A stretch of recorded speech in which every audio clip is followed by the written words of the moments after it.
Hi అండి, welcome my to channel మీ aspirant Sandhya. ఈరోజు నేనైతే జనరల్ స్టడీస్ పేపర్ గురించి డిస్కస్ చేద్దాం అనుకుంటున్నాను.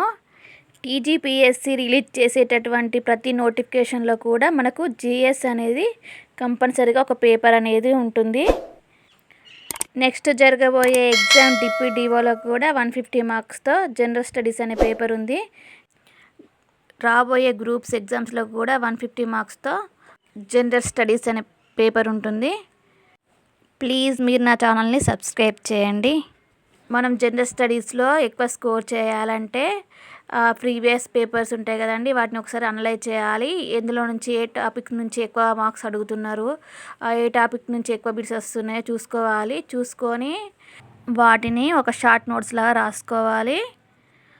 అదేవిధంగా మనకి ఎక్కువ మార్క్స్ ఇందులో వస్తున్నాయంటే ఇప్పుడు ప్రజెంట్లీ నేను అనలైజ్ చేసిన ప్రకారం అయితే ప్రీవియస్ పేపర్స్ని తెలంగాణ అంశాలకు సంబంధిస్తే తెలంగాణ మూమెంట్ కానీ, తెలంగాణ కల్చర్ కానీ, Telangana geography and Telangana history, Telangana schemes, వీటి నుంచి అయితే ఎక్కువ మార్క్స్ వస్తున్నాయి. మినిమం 30-35 నుంచి కూడా ఈ విధంగా మార్క్స్ అయితే వస్తున్నాయి. ఇన్ని బిట్స్ పడుతున్నాయి.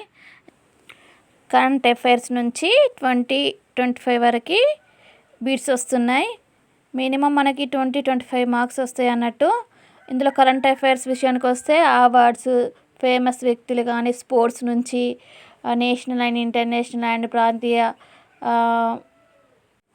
అంశాలకు సంబంధించినవి, ఇంటర్నేషనల్ రిలేషన్స్ కానీ అండ్ మేజర్ ఈవెంట్స్ కానీ, ఇంకొచ్చేసి జనరల్ సైన్స్ కానీ, ఇండియన్ టెక్ అచీవ్మెంట్స్ నుంచి కానీ, ఇంకొచ్చేసి ఎన్విరాన్మెంట్ ఇష్యూస్ కానీ, డిజాస్టర్ మేనేజ్మెంట్ నుంచి, ఇలా ఈ విధంగా కరెంట్ అఫైర్స్ నుంచి మనకి మినిమం 20-25 వరకు కూడా బిట్స్ ఇస్తున్నారు. లాజికల్ రీజనింగ్ నుంచి, ఇంగ్లీష్ నుంచి మనకి మినిమం 50 మార్క్స్ వరకు వస్తున్నాయి. రీజనింగ్ నుంచి అయితే వచ్చేసి అనలిటికల్ ఎబిలిటీ, డాటా ఇంటరాప్షన్, రీజనింగ్, వీటి నుంచి అయితే మినిమం వచ్చేసి 30 మార్క్స్ వరకైనా 25-30 వరకు కూడా ఇస్తున్నాడు. ఎగ్జామ్లో బిట్స్ అనేది ఇస్తున్నాడు. ఇంగ్లీషులో 20 మార్క్స్ అయితే వస్తున్నాయి. 20 బిట్స్ ఇస్తున్నాడు. వాటికి 20 మార్క్స్. మనం ఈజీగా ఇవన్నీ ఒకసారి మనం అనలైజ్ చేసుకొని ఒక షార్ట్ నోట్స్ లాగా రాసుకుంటే మనకి ఒక 80 వరకైనా మార్క్స్ వస్తాయి. అదేవిధంగా ఇండియన్ హిస్టరీ విషయానికి వస్తే ఇండియన్ హిస్టరీలో మోడర్న్ హిస్టరీ నుంచి అయితే ఎక్కువ బిట్స్ ఇస్తాడు.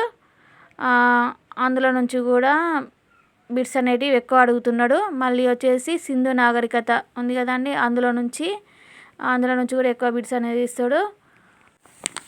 ఐరోపా వారి రాక, ఈ విధంగా వీటి మీద కూడా ఎక్కువ బిట్స్ అనేటివి అడుగుతాడు. ఫ్రెంచ్ వారు, డచ్ వారు, పోర్చుగీస్ వారు, ఆంగ్లేయులు, వీరు మొదట ఎప్పుడు వచ్చిళ్ళు, ఎవరి కాలంలో వచ్చిళ్ళు అండ్ ఎవరు పరిపాలిస్తున్న కాలంలో వచ్చి వారి యొక్క స్థావరాలను ఏర్పాటు చేసుకున్నారు.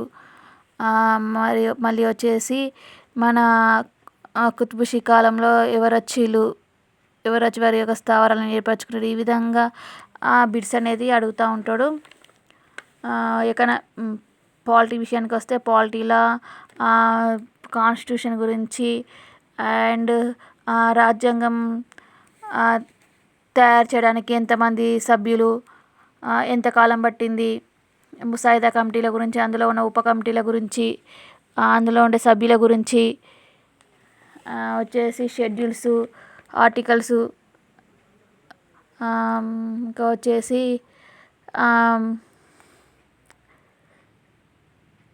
సవరణల గురించి, బిల్లులు, చట్టాలు, వీటి గురించి ఎక్కువ బిట్స్ అనేది అడుగుతూ ఉంటాడు.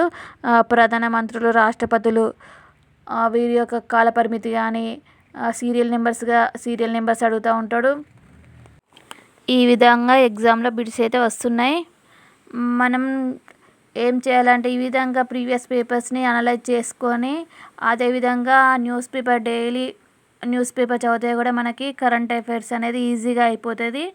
మంత్లీ బుక్లెట్స్ కానీ, ఇంకా కరెంట్ అఫైర్స్ 6 మంత్స్ కానీ 1 ఇయర్ కానీ కరెంట్ అఫైర్స్ కానీ ఈ విధంగా అన్నీ ఎప్పటికప్పుడు ఒక నోట్స్ లాగా రాసుకుంటే మనకు కూడా ఒక షార్ట్ నోట్స్ లాగా రెడీ చేసుకుంటే ఎగ్జామ్ టైంలో ఇవన్నీ చదువుకోవడానికి ఈజీగా ఉంటుంది. నేను అటెంప్ట్ చేసిన ప్రతి ఒక్క ఎగ్జామ్ పేపర్స్ అయితే నా దగ్గరనే ఉన్నాయి.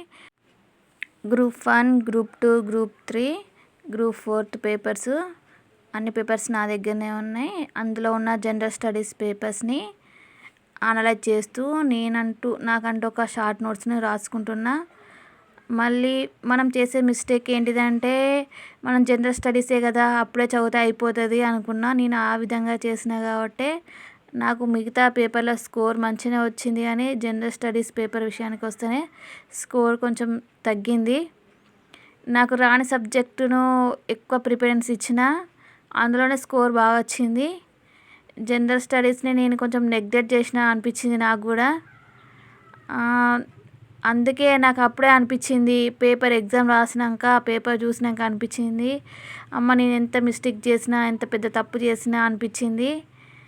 ఈసారైనా అలాంటి మిస్టేక్ చేయొద్దు అనుకోనే నేను జనరల్ స్టడీస్లో ఏమేమి సబ్జెక్ట్స్ ఉంటాయి ఏంటిది అని మొత్తం ఒక నోట్స్ రాసుకొని అందులో ప్రతి ఒక్క సబ్జెక్ట్లో ఎక్కడి నుంచి బిట్స్ ఇస్తున్నాడు, ఏ చాప్టర్ నుంచి ఎక్కువ బిట్స్ అడుగుతున్నాడు అని అన్నీ ఒక నోట్స్ లాగా రాసుకున్నాను.